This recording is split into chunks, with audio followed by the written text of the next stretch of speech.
Hey there, how to get 9A's in this upcoming waec examination. I'm sure a lot of you would love to have 9A's. That's why I've made ready exactly 11 tips you should use in order to get 9A's in this examination. And I can assure you that you are going to get that 9A's if you strictly walk by what I'm going to be telling you this minute. But before I start, don't forget to click the like button and the subscribe button. Let's go. The first thing you should do is to create a study schedule. By study schedule, I mean that you should create a timetable, a routine that can help you read day in, day out, every single day, or not every single day per se. Some people prefer to read in the morning, some people in the night, some people every 2 times in a week, some people every Thursday, some people every Tuesdays. But the main thing is for you to create a study schedule.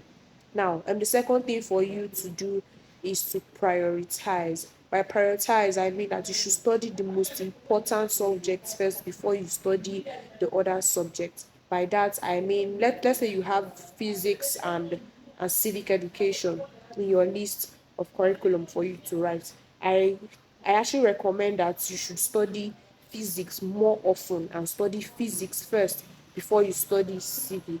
Do you get? Then the third thing for you to do is to seek clarification. By clarification, I mean make sure you ask your peers, your teachers, your friends, trusted ones, and ones who are far above you in that level of understanding, so that anything you don't understand, you can meet them for advice. I can also meet them to teach you what you don't understand. The fourth thing you should do is to practice past questions. Practice past questions day in, day out, every single day. Practice past questions. I would have loved to recommend a few that you should study, but I actually want you to check in my other videos for you to see the kind of past questions that you can study. Fifth thing you should do is for you to use different study materials. You can use textbooks, you can use notebooks, you can have like mnemonic devices, you can use sticky notes, you can use different study materials. If you love to read in the daytime, if you want to read with a table, if you want to read on a mat, you want to read using your system, just use different study materials to also keep you focused and also help you enjoy your reading too. Now, the sixth thing you should do is to stay organized. Don't keep your books littered. Make sure you keep them in an arranged manner just to avoid distractions and to keep you focused. Because whenever your books are scattered, before you'll be able to find what you want to read, it's already taking your time. And remember that, and like 1 second is precious in that you're reading time. Now, and like seventh thing you have to do is to take breaks. Make sure you take your full breaks. That 5 to 10 minutes break is more than enough to and like to keep your brain good and to keep your brain motivated. Take breaks. Take breaks. Seventh thing you should do is to develop effective study habits.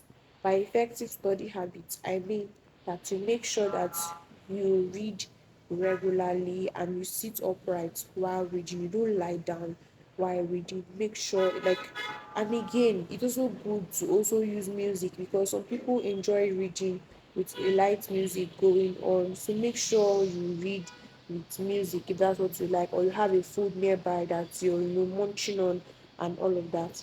Then the eighth thing you have to do is to revise regularly. Make sure you keep on revising what you've read. Just keep on revising what you read, and it's going to help you to remember all that you have been reading. Now, the ninth thing like you have to do is to just practice effective time management. Now, remember